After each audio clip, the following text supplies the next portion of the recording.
had let names drop.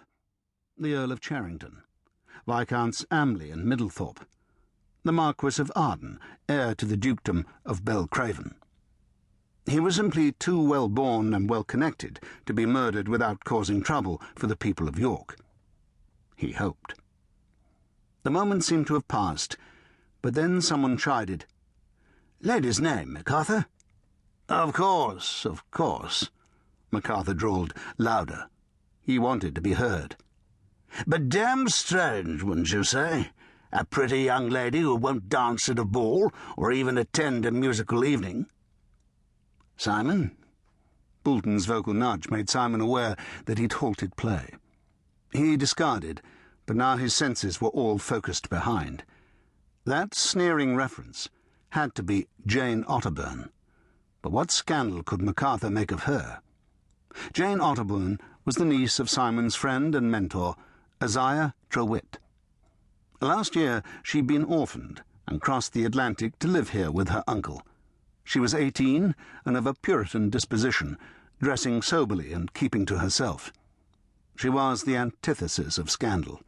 Simon should know. When in York, he lived in Isaiah's house.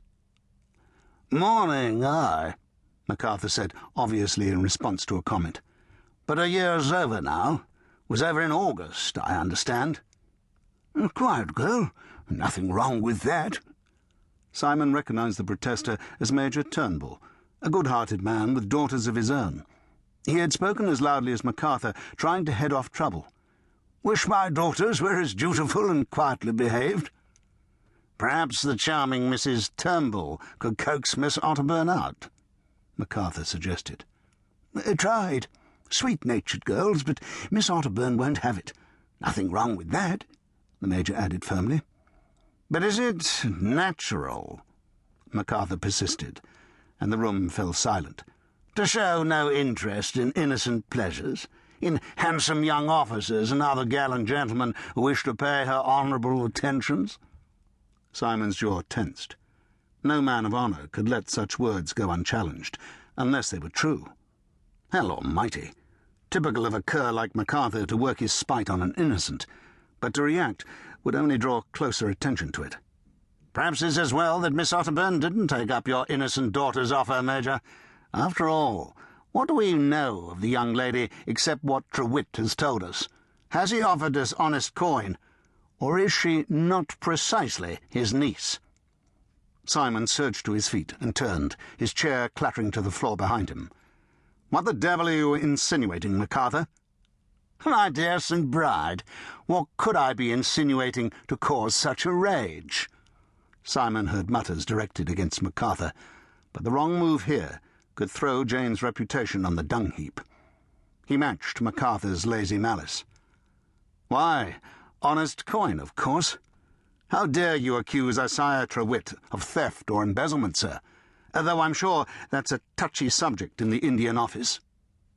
MacArthur stood, his naturally high colour deepening to the purple. "And what the devil do you mean by that, sir?" Simon saw disaster ahead, but by God it felt good to turn the tables on the man, and to bring the stink into the open. "Quite a lot of honest coin arrives in the Indian Office, but never reaches the tribes. Strange, wouldn't you say? Especially when some people in the department live surprisingly well, given their salaries." The silence became total. To nail the business shut, Simon added, "Fine new house you have, MacArthur." MacArthur went from puce to white, and if it were possible, his eyes grew closer together. "You lie, sir." "You don't have a fine new house? My sincere apologies. Blame the architect." "About my honesty, damn you!" MacArthur roared. "Name your seconds." Simon had to fight a grin of insane satisfaction. Perhaps MacArthur had wanted a duel all along, in which case he hoped to kill his enemy that way. But he'd intended it to be over Jane Otterburn's virtue, and now they would exchange shots over his non-existent honesty. Too late, MacArthur was realizing it. He looked like someone striding boldly down a street who finds himself neck-deep in a bog. No matter how the duel turned out, close attention would soon be paid to the treatment of Indians in Upper Canada, and Simon's evidence would make its way back to London with